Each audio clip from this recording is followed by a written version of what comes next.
How are you doing, Joe? You all right? You busy? Yeah. I'll tell you what, I'm having a good time.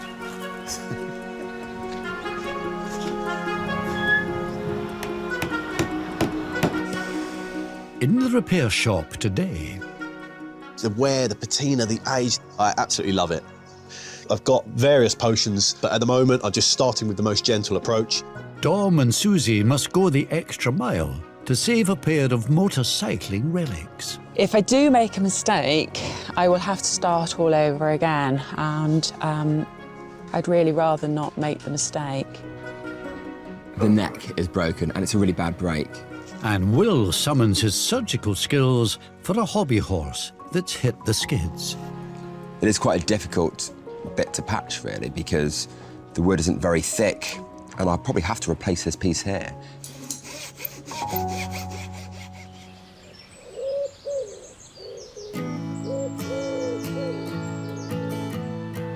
First to arrive at the barn is Diana Cook from Suffolk, with a fading chapter in her family's history. Hello. Hello. Hello. She's hoping bookbinder Chris Shaw can revive it. So what have we got in a box? What I've got in this box is a very old and battered German-English dictionary.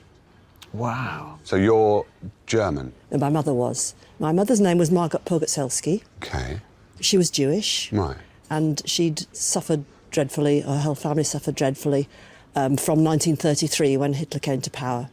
Intimidation, threats, all sorts of persecution because of that. And all around her, people were leaving wherever they could because the situation got so threatening and dreadful for them. Yeah. My mother escaped from Nazi Germany just before war broke out. Wow. And this is one of the few things she was allowed to bring with her. How did she get out? She was starting to train to be a nurse at the Jewish hospital in Berlin. OK. Nursing was one of the few categories that countries who had quotas for refugees would allow in. So your mum came over as a refugee? Yes. She came on her own, aged 19. So 19 years old. How brave do you have to be to do that? Yeah. That's unbelievable. Yeah. But what about the family? Did they come over? No.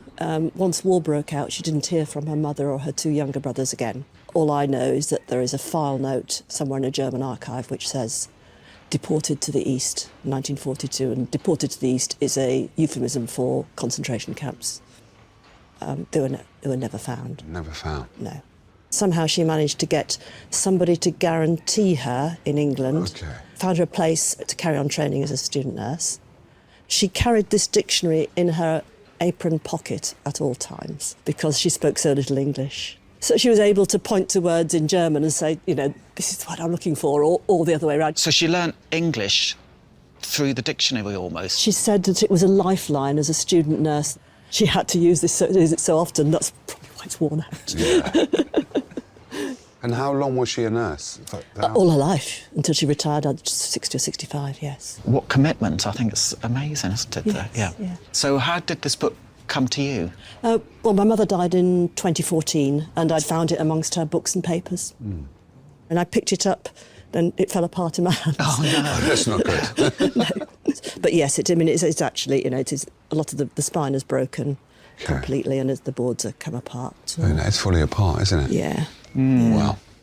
But so I would like it to be restored and made safe so that I can pass it on to my grandchildren. It's 90 years old. I would love to think that there's another 90 years in it, because I think it's absolutely critical that we remember and we learn from the past. Yeah. To let everybody know about the stories and how relevant yesteryear is to today. Absolutely, yes. OK. Yeah. Thank you, Diana, for bringing us in. Thank you. OK? Thank you. All right, you take care now. Thank you. Bye-bye. See you soon. Bye-bye. Bye-bye. Wow. Goodness. Yeah, it is in a bad way. Well, it's in the best hands now, isn't it? Well, thank you, Jay.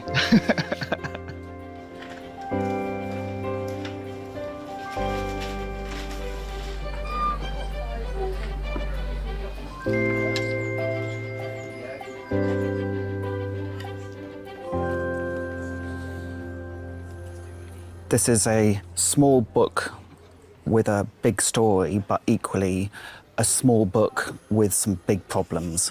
I mean, it is really at the point of total collapse. The whole point of bookbinding is that your binding protects the text on the inside, and these boards are just not fit for purpose. Very, very fragile. I'm going to lift the original cloth and then make a new binding and then eventually remount the original cloth back on. So all the pages are stapled together. This is a massive disadvantage because obviously they can affect the paper. So there's rust, it can tear the pages, there's no flexibility. So the first thing I'm going to do is get rid of these staples, and then I'll sew it properly using some linen sewing thread.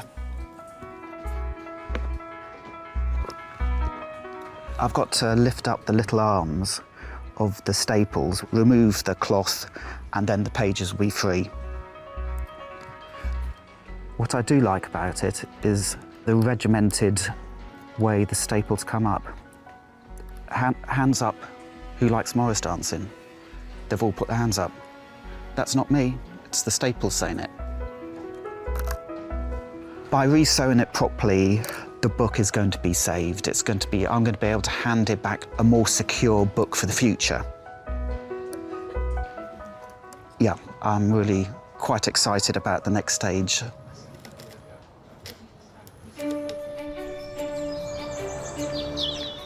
Next to arrive is Andy Cattani from the West Midlands, with a pair of vintage items long past their glory days. They're guaranteed to fire up the barn's motorbike enthusiasts, metal expert Dominic Chinea and leather restorer Suzie Fletcher. Hi. Hello there, Dom. I'm Andy. What's in the box? It's a motorcycle helmet and goggles that belong to my Uncle Peter. Oh, wow. Suzie, come and have a look at this. Wow. This looks interesting. So Uncle Peter was wearing this in the 50s. Into his motorbikes, obviously. He was well into his motorbikes and his cars. He was always restoring or doing some work on a sports car. I spent a lot of time with Peter when I was younger. He used to fix cars and stuff like that. From an early age, he taught me how to weld. I was probably about 10 or something like that. No. Really? Yeah. Different days. That's a 10-year-old. I know. You know, he was a brilliant guy. He was just one of those guys, I'd just see his car outside the house and just drop everything and go off and see him. He must have loved the fact that he was able to share his knowledge with you. This stuff he taught me, which I still use. I build racing engines and restore sort of classic cars as well. It's a shame he's not alive now because my business has gone to that point where he would have loved it. Oh. He sadly passed away 2004, and then my nan was sorting the house out, and we found this in the loft. I remembered it instantly, and I used to put it on and mess about, and I'd pretend I was on the Isle of Man or something. So why have you chosen now to get this repaired? I'd like to display it and be able to handle it without it falling apart. The goggles have gone to sort of like a rubberised state, and every time I touch it, something else falls off. The crash helmet's not that bad. That's beautiful, isn't it? A very special thing. The inside's a little bit worn here. That smell, I don't know what it is, but it takes me right back to my childhood with Peter. There's no sadness in it. Yeah, it's sad that he's not with us now, but it's happy memories. It would just be great. Yeah, keep his memory alive. Before there's nothing left of him, really. Yeah. Well, they're in safe hands. We'll do our very best. Whatever you can do will be better than what we got here. OK. Good luck with it. We're going to need it. Bye-bye. Cheerio. Great, isn't it? I can imagine you wearing something like that. So on the whole, I just think it looks beautiful like that. It does. It really does. I have got some paint splatters and some dirt, obviously, that I can clean off. Unfortunately, we can't say the same for the goggles, though. No. You have got your work cut out. They've definitely suffered over the years, haven't they? Yes. Unfortunately, this material is completely disintegrated. I mean, I'll have to investigate a little bit more. But at least everything's there. I've got a pattern to use. You think, yeah? All those little crumbs left over. Yeah. It just gives me an idea of what needs to be there. And the inside of that looks OK? Yeah, it looks good. It's really not too bad at all. So do you want me to take the helmet now? How about I take everything and then I can hand it back to you when I'm done? Perfect. OK. Good luck, then. Thank you.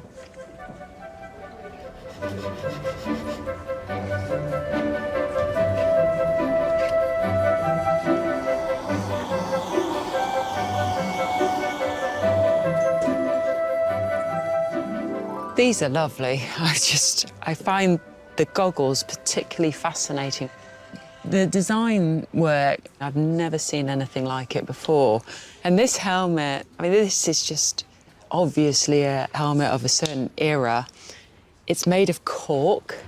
Many helmets were made of cork back in the day, and it was the next step up from the old leather helmets that they used to wear.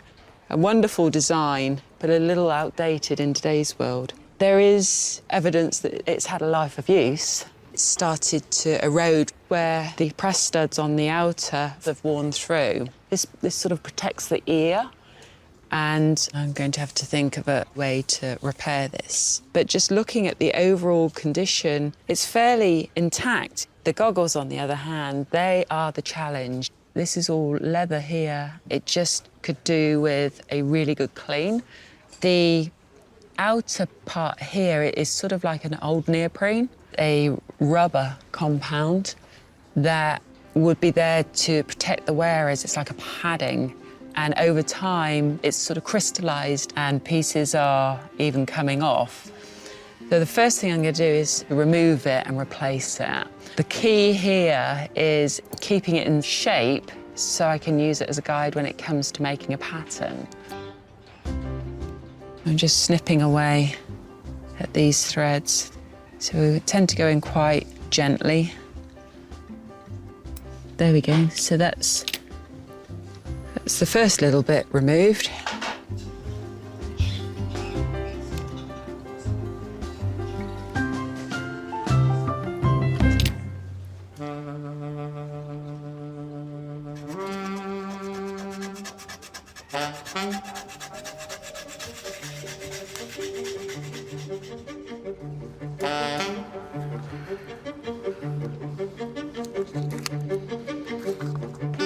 As Chris works on the German-English dictionary, he's starting to discover some long-hidden secrets. The dictionary has been used as like a little flower press. It is like suddenly discovering a little bit of treasure hidden in the pages that someone has a long time forgotten about. It would be lovely to think that it came from the Berlin home. I'm going to take it out and then put it to one side. And at the end, I'll return it. I'm just assessing the damage of the pages, and there is quite extensive damage at particular points in the book. To overcome this, I'm going to repair it with some Japanese tissue.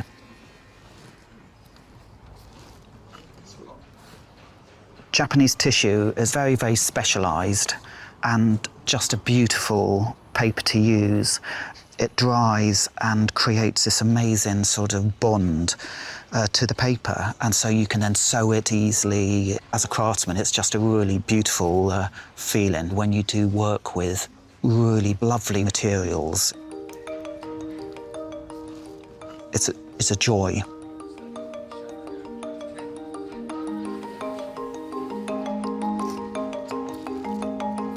Because it's such a small book, when I come to sew it, normally you sew one section on at a time, but you can sew two sections on a time, which is a technique of keeping the thickness down. As a bookbinder, it's like living on the edge. I can sew 2 on, I could sew 3 on, but I'm going to sew 2 because it's so small.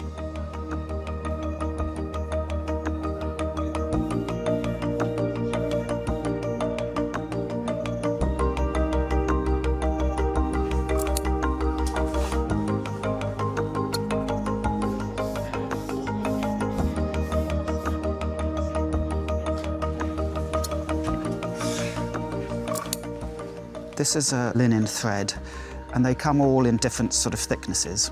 This is the finest one, and the history of this book is really heartbreaking, but ultimately positive, and is part of Margot's story. The idea of leaving everything you know, setting up in a foreign country, so learning English with this tiny little book tucked in her apron, I just find it absolutely incredible.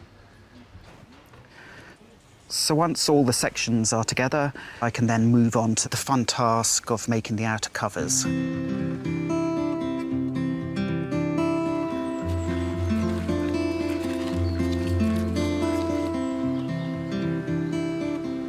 share. Good on you. Got to share it. That's it. That's your lot.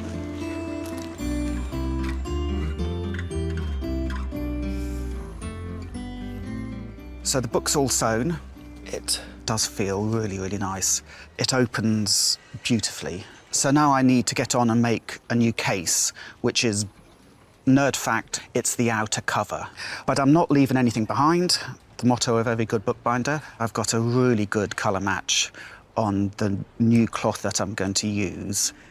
Now it's just sort of patiently remounting the original covers. Once that's all sorted, I can rejoin all the elements together, and that's the exciting bit because it becomes a book again. That has gone on really well. And now I'm going to give it a press. So that's one board stuck. I'll just leave it in there for a little while. One more to go in the spine. It's quite exciting now. It's all coming together. It's getting back to what Margot had in her pocket all those years ago.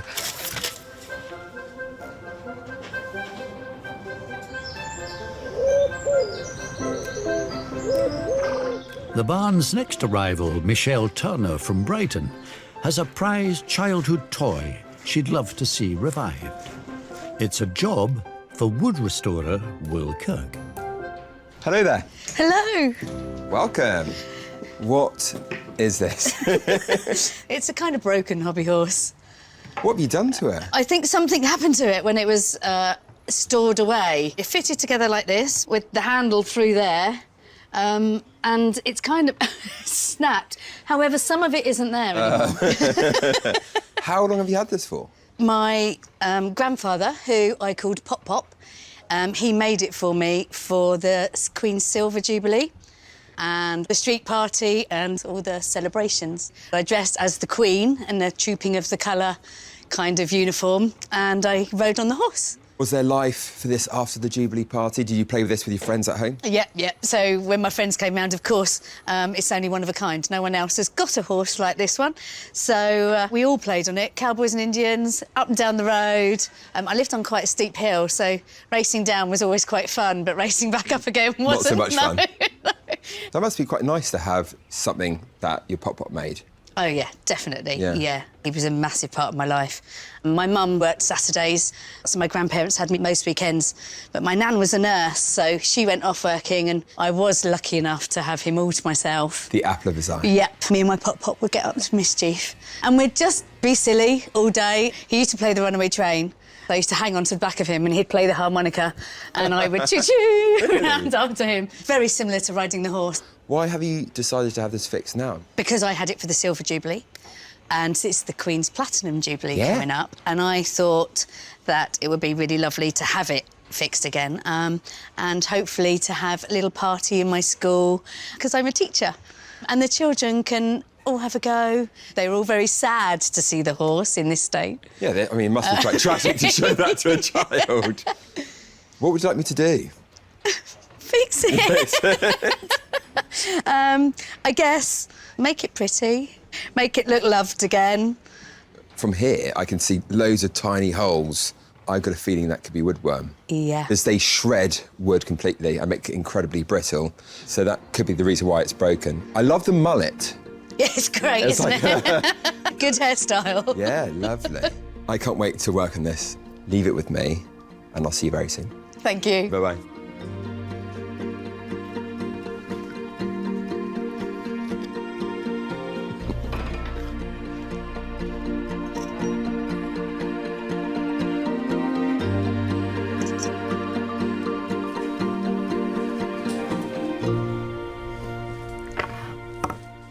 I've worked on a few horse-related things in this barn, but this is the first hobby horse, and it's in a bit of a state.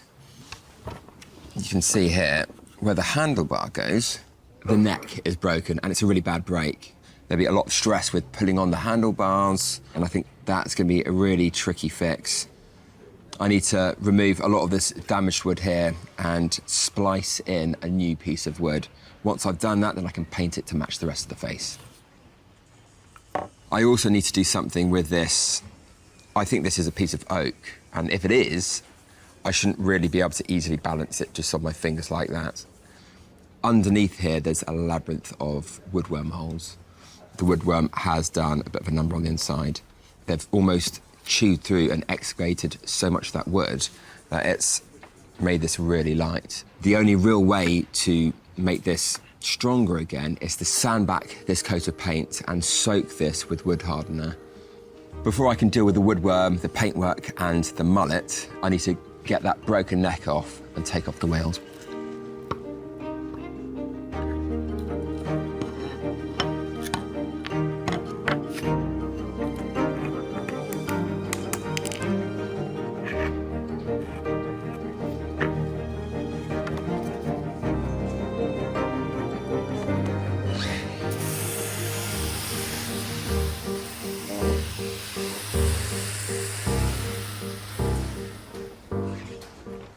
Susie's managed to remove all the crumbling rubber padding on the motorbike goggles.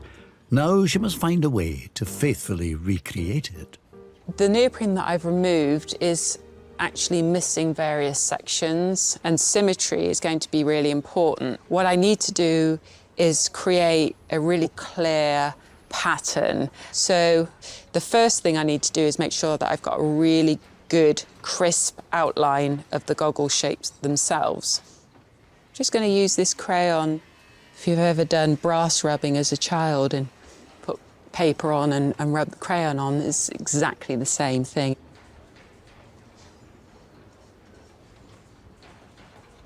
Okay. I can use this to make the pattern. I'm just drawing from all of my pattern making experience of various different articles I've had to make. So I'm using this folded piece of card and I'm going to prick through the sheet. That's going through both top and bottom sheet of paper. Right, so that gives me a nice outline. Open it up and that should be exactly symmetrical.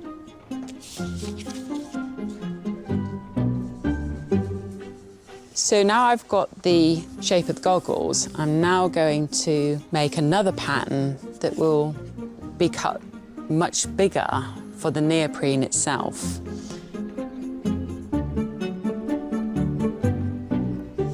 And now I can see that it's quite broad where the nose part is, and then as we come below around the cheekbone area, it actually starts to get quite broad.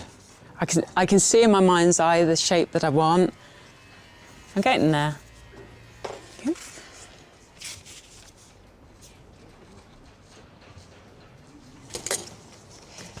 I've got some neoprene here. In saddle making, we use it in various different applications, and it's a very useful material. Okay. So now I've got that cut out, I can go ahead and sew that in position on the goggles.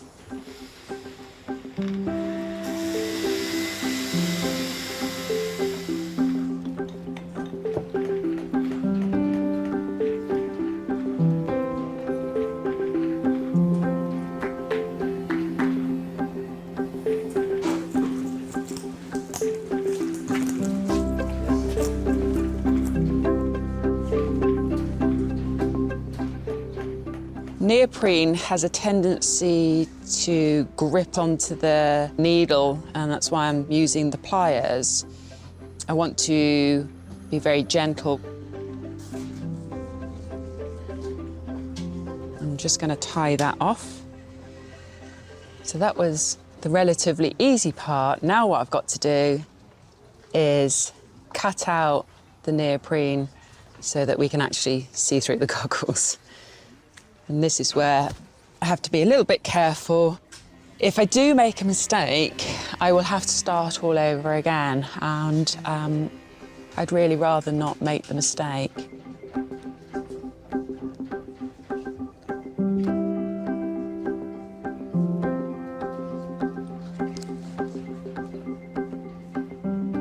There we go. Finally. Amazing. It's looking really, really good. Okay, just put the goggles to one side so I can focus on getting this helmet ready to hand over to Dom.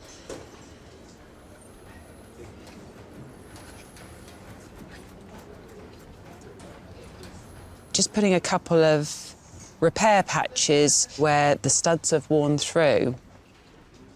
So I'm more used to sewing leather that has a certain structure and feel to it and behaves a certain way.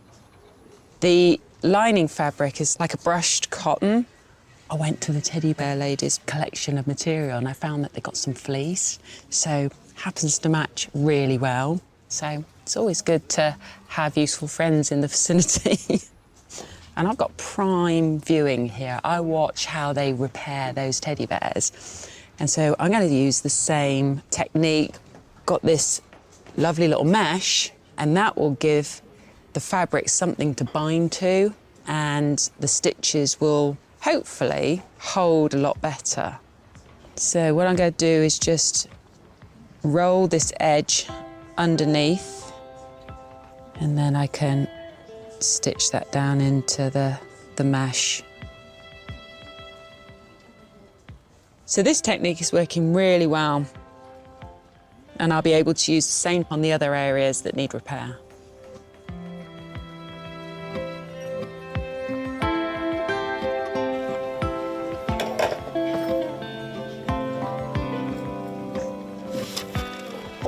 Nothing's been lost in translation with Chris's restoration of the German-English dictionary.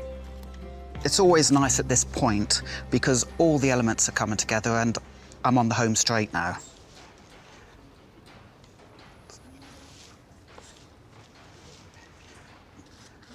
So I'm just sort of gluing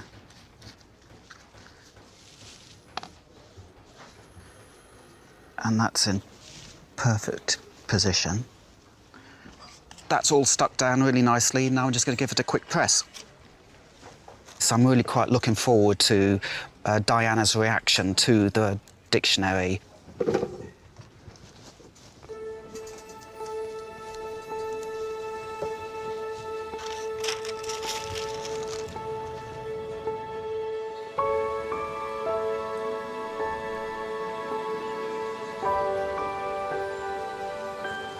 Chris, it looks amazing. What have you got there?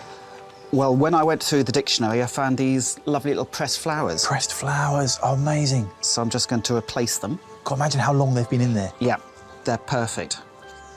Brilliant. Oh, I hope she likes it. Yeah. Diana's return to collect the pocket dictionary that helped her Jewish mother at 19 years old start a new life in England after escaping Nazi Germany. Hello. Hi, are you okay? I'm fine, thank you. It's lovely to meet you. Hello, Dom. Hello, Chris. Are you excited? Absolutely. What are you hoping Chris has been able to do? Well, I'm hoping that he's been able to do something miraculous with what was a completely wrecked book. Yeah. It's been through a lot, and over 90 years as well. Yeah. So, yes, I'm really excited to see what he's done with it. Go on then, Chris.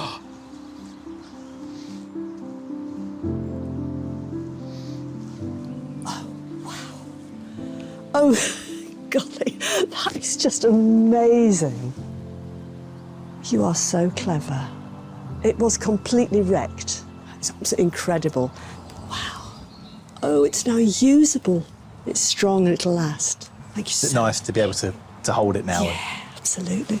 To hold something in your hand that ancestors have had in their hands, you connect with them, it's somehow, it is extraordinary. Priceless, isn't it? Yeah, priceless, that's the word. And a little flower that she pressed in there. It was a gift that kept on giving, your mother's book. Yeah. Oh, wow.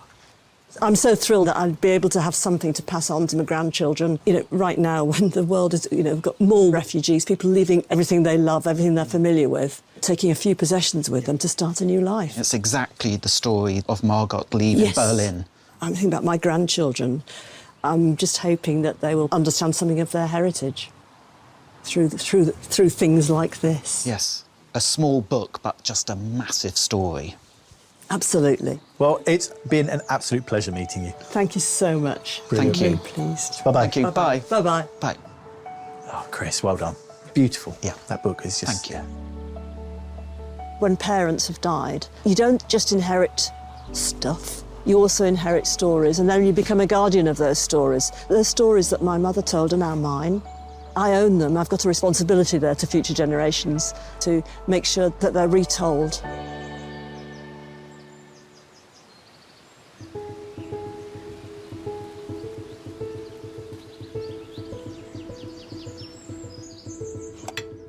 Back inside, the hobby horse's strengthened beam is ready for Will to restore its regal red paintwork.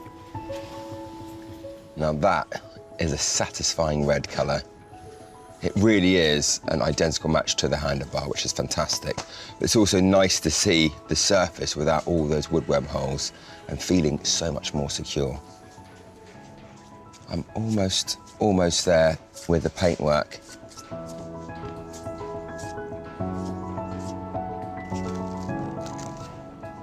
Whilst the paint is drying, I'm turning my attention to the damaged neck. It's quite a bad break.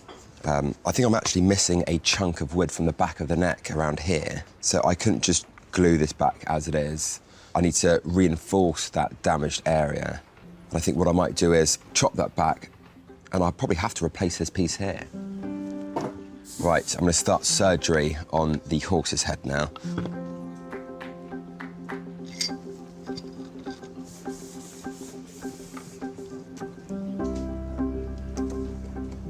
I need to get a nice, clean, flat edge.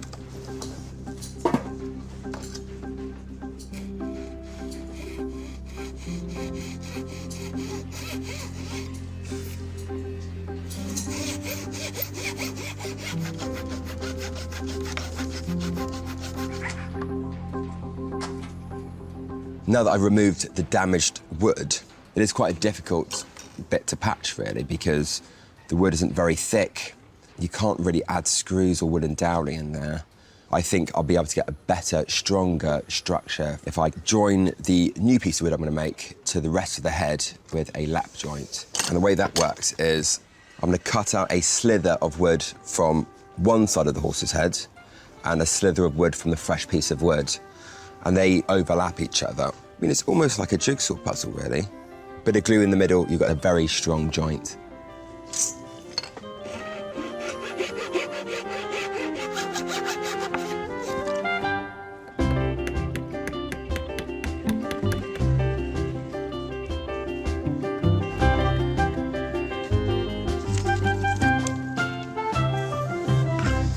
Got a lovely piece of wood here.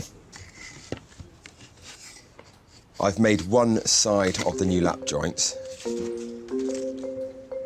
I've traced out the outline for the new neck. I just need to cut it out on the bandsaw.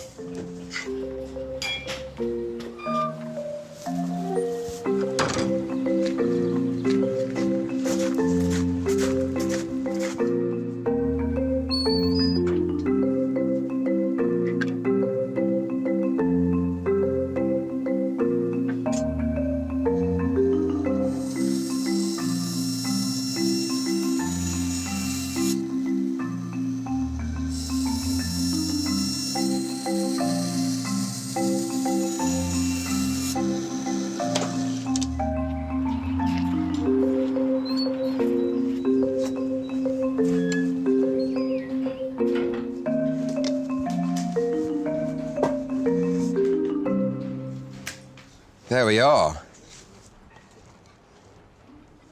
That is a lovely fit. Finally, the horse has a new neck.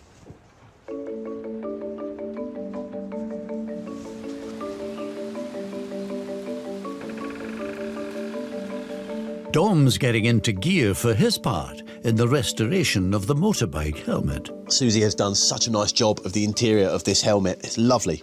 Very, very sympathetic.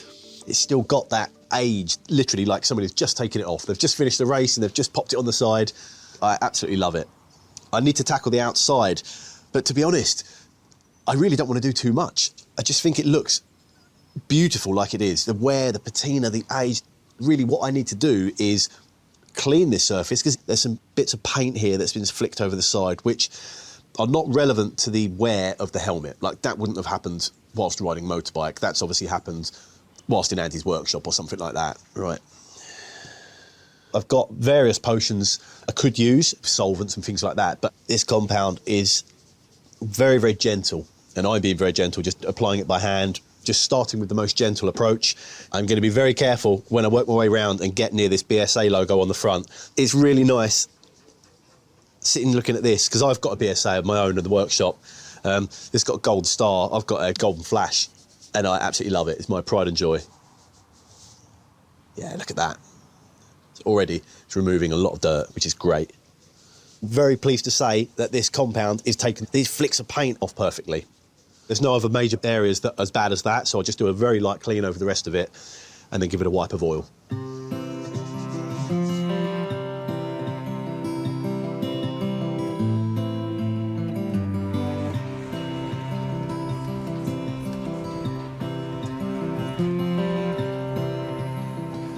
Jay.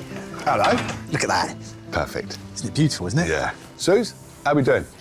Oh, look at this. Perfect. Here we go. Back where they belong. Absolutely. All right. Perfect. Okay. Good luck. Okay. Cheers, Dom.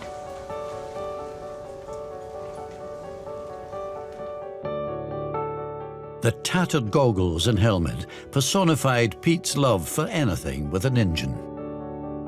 Andy, who inherited his passion, is hoping they can continue to honour the memory of his much-missed uncle. Hello. Hello there. Watcher. How you doing? You all right? Yes, exciting this. I don't know what to expect. Well, you remember what it looked like when you brought I it in? do. You couldn't even hold it, really. It was all a bit delicate. There was loads of memories wrapped up in it, though, isn't there? Yeah. Seeing it when I was young and then finding it again later on, you know, after my Uncle Peter passed away. So he's missed big time. He's my best mate, really. OK. You ready? Yep. Suzie? Right.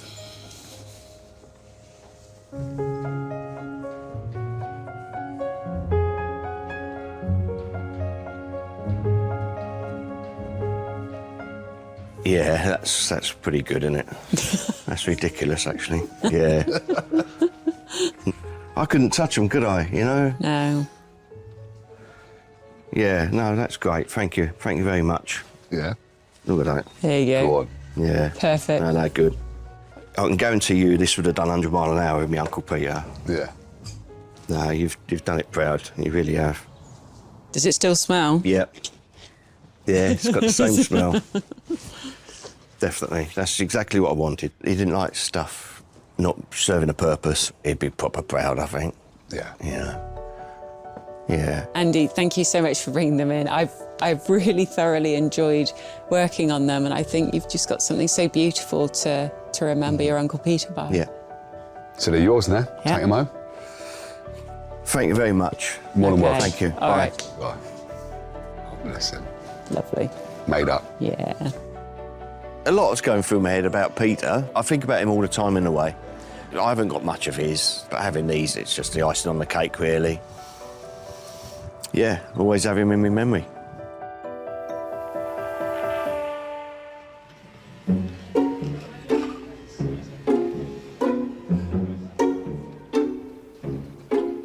Soon to be rolling home is Will's restoration project. I'm finally at the point where I can start assembling the hobby horse.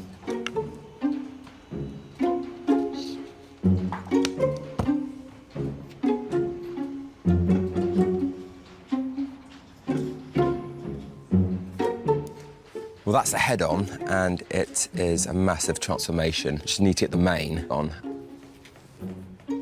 I've washed this, I've combed it out, and it looks and smells wonderful. I'm going to glue this on with some hot glue now.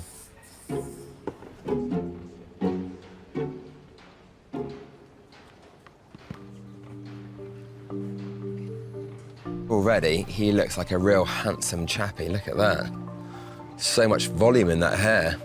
I just need to put on the wheels and the handle, and we can get him wheeling back to Michelle.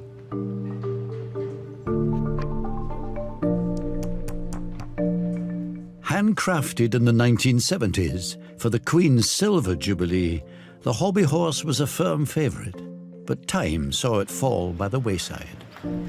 School teacher Michelle is eager to see if the unique toy her grandfather made for her is back in one piece. Hey, Michelle. Hi there. Hi. You look so excited. You only just walked in. I know. Really excited. You want to see it, don't you? My mum's dad, he made it for me, and he was really special to me, so it would mean the world, and it's a little bit of him. I won't hold you in suspense for any longer.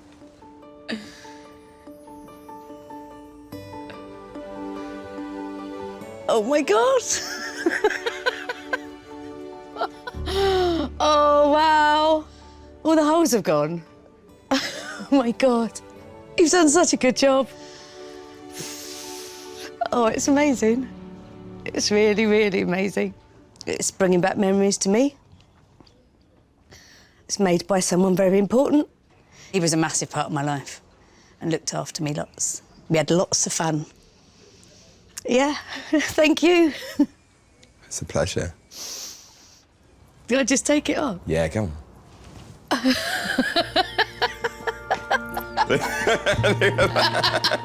Yeah. Yeah, it still goes just as well. Oh.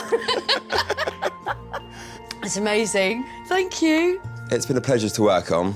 It is a one of a kind, and you getting back safe. Thank you. Okay. Thanks. Bye-bye. Bye. Yeah, looking at my horse now, I can remember when I first unwrapped it, and it looks exactly the same as that very first time.